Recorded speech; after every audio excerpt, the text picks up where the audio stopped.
Film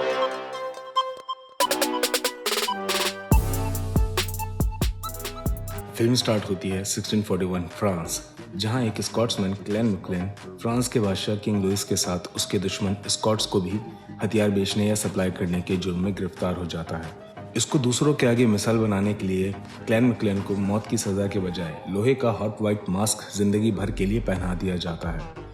अगले scene में दिखाते हैं वेपन एक्सपर्ट जेम्स मैकक्लेन बहुत ही एडवांस नैनो टेक्नोलॉजी पे बेस्ड वेपन या जंगी हथियार बनाता है। ये हथियार लोहे या किसी भी तरह के मेटल को निगलने की काबिलियत रखता है। अब चाहे टैंक हो या पूरा का पूरा सिटी, नैनोटेक हथियार कुछ पल में ही सब कुछ डिस्ट्रॉय कर सकता है। जेम्स मैकक्लेन की कंपनी मार्स नेटो को 4 नैनोटेक वेपन्स बेच देती है और यूएस आर्मी को वेपन्स सेफली डिलीवर करने का मिशन दिया जाता है। कैप्टन ड्यूक और रिपकॉर्ड मिशन को लीड करते हैं। जब वेपन्स को डिलीवर करने के लिए ले जाया जा रहा होता है तो उस जंगी हथियार को चोरी करने के लिए रास्ते में उनके ऊपर अटैक कर दिया जाता है। बहुत एडवांस गन फायर और गनशिप्स के साथ ये अटैक बैरोनेस ने किया होता है, जो ड्यूक की एक्स फियांसे रह चुकी होती है। बहुत ही खतरनाक हमले के साथ वो जीआई जोस के हेलीकॉप्टर्स को मार गिराते हैं और फिर बैरोनेस अपने एक गनशिप से जमीन पे आती है ताकि वो नैनोमाइट हथियार चुरा सके और फिर उसको वापस ले जा सके।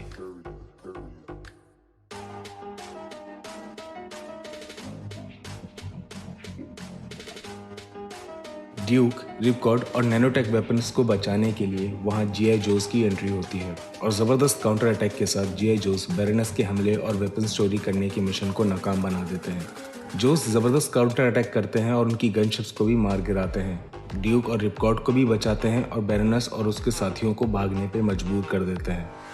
जीआई जोस की इस टीम में स्नेक आइज, स्कारलेट और हेवी ड्यूटी नैनोमाइट वारहेड वेपन को बचाते हैं और जीआई जोस के हेड जनरल हॉक ड्यूक से वेपन की कस्टडी लेकर नॉर्थ अफ्रीका में जीआई जोस के कमांड सेंटर बुला लेते हैं, जहां से जनरल हॉक नैनोटेक वेपन को कमांड में ले लेते हैं। जेम्स मैकक्लेन अपने बनाए हुए नैनोमाइट वेपन को चेक करने के लिए टेलीप्रेजेंस के जरिए जीआई जोस के कमांड सेंटर आता है और वहां पे वेपन चेक करने के बहाने से वेपन में ट्रैकिंग कोड एक्टिव कर देता है ताकि वो जीआई जोस के कमांड सेंटर को लोकेट करके दोबारा उन पर अटैक करवा सके। असल में जेम्स मैकक्लेन जीआई जोस, नेटो और यूएस आर्मी को धोखा दे रहा होता है। उसका मकसद नैनोमाइट वेपन बेचने के बाद वेपन्स को वापस चुराने का होता है ताकि उसको पैसे भी मिल जाएं और हथियार भी उसके पास वापस आ जाए। और जेम्स मैकक्लेन ने ही वेपन चोरी करने का मिशन बैरोनेस को दिया था। इसके बाद फिल्म में ये दिखाते हैं कि जेम्स मैकक्लेन नैनो टेक्नोलॉजी और डॉक्टर जोसेफ गॉर्डन, जो एक इविल साइंटिस्ट होता है, उसकी मदद से सुपर सोल्जर्स की एक आर्मी बना रहा होता है। इस सीन में हम ये देखते हैं कि डॉक्टर जोसेफ अपने एक सोल्जर को कमांड देता है कि वो अपना हाथ कोबरा के केज में डालकर कोबरा के जहर का सामना करे। डॉक्टर्स इन सोल्जर्स को नैनोमाइट से ऐसा बना देता है जिनको ना तो दर्द होता है और ना ही मरने का डर। जेम्स मैकक्लेन और डॉक्टर जोसेफ नैनोमाइट हथियार इस्तेमाल करके दुनिया में अपनी दहशत फैलाने की प्लानिंग कर रहे होते हैं। दूसरी तरफ कमांड सेंटर में कैप्टन ड्यूक और रिपकॉर्ड को जीआई जोस की टीम में भर्ती कर लिया जाता है और फिर उनकी एडवांस ट्रेनिंग शुरू हो जाती है। इस ट्रेनिंग में ड्यूक और रिपकॉर्ड अपनी पूरी कोशिश के साथ जीआई जोस में शामिल होने के लिए खुद को साबित करने की हर मुमकिन कोशिश कर रहे होते हैं और उनको जीआई जोस के मोस्ट एडवांस रोबोटिक सूट की भी ट्रेनिंग दी जाती है।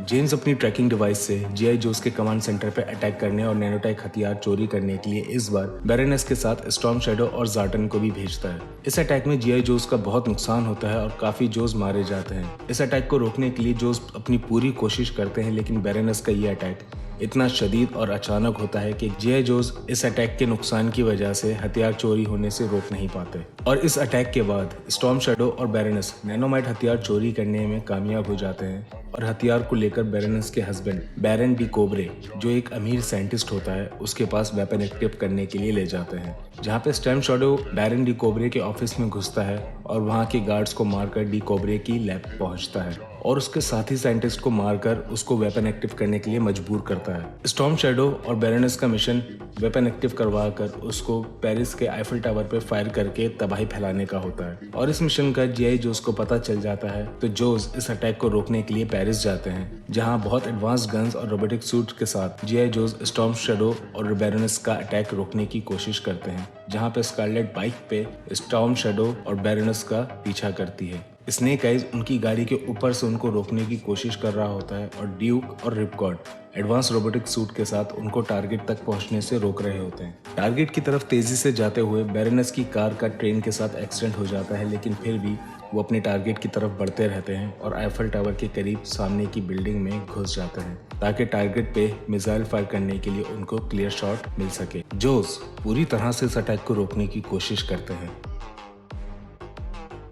लेकिन उनकी हर मुमकिन कोशिश के बावजूद जीआई जोस उसको रोकने में फेल हो जाते हैं और storm shadow nanomite missile Eiffel tower पे लॉन्च कर देता है।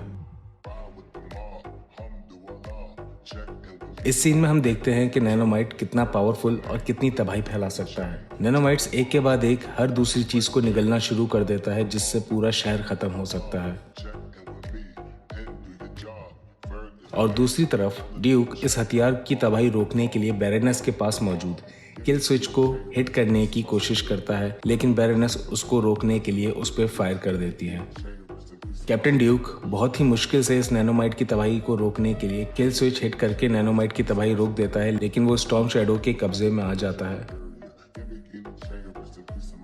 और फिर कैप्टन ड्यूक को मैकलेन की बेस ले जाते हैं। ड्यूक को ढूंढने के लिए जीआई जोस मैकलेन की सीक्रेट बेस को लोकेट कर लेते हैं और जब जीआई जोस ड्यूक को बचाने और मैकलेन को रोकने उसकी बेस पहुंचते हैं, तब मैकलेन अपनी बेस पे बाकी के 3 नैनोमाइट मिसाइल लॉन्च कर देता है,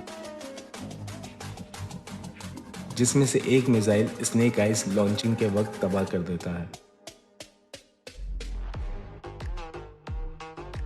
बाकी के 2 मिसाइल्स को तबाह करने के लिए रिपकॉर्ड प्रोटोटाइप नाइट रेवन जेट को लेकर निकल जाता है और स्कारलेट अपनी बाकी के ग्रुप के साथ कैप्टन ड्यूक को बचाने के लिए बेस में घुस जाती है,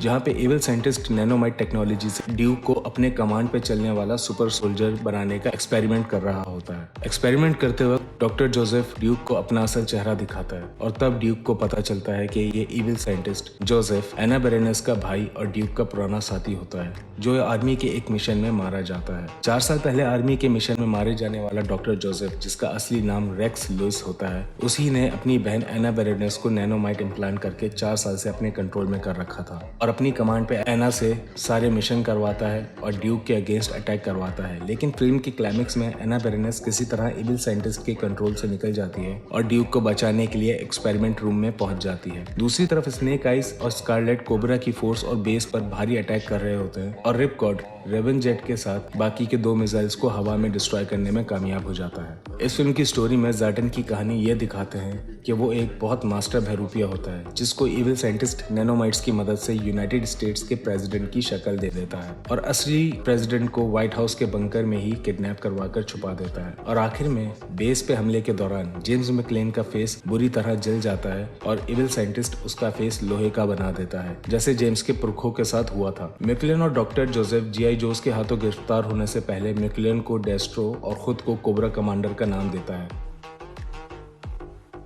और व्हाइट हाउस में ज़ाटन यूएस प्रेसिडेंट की जगह ले चुका होता है और यहाँ पे फिल्म का एंड होता है।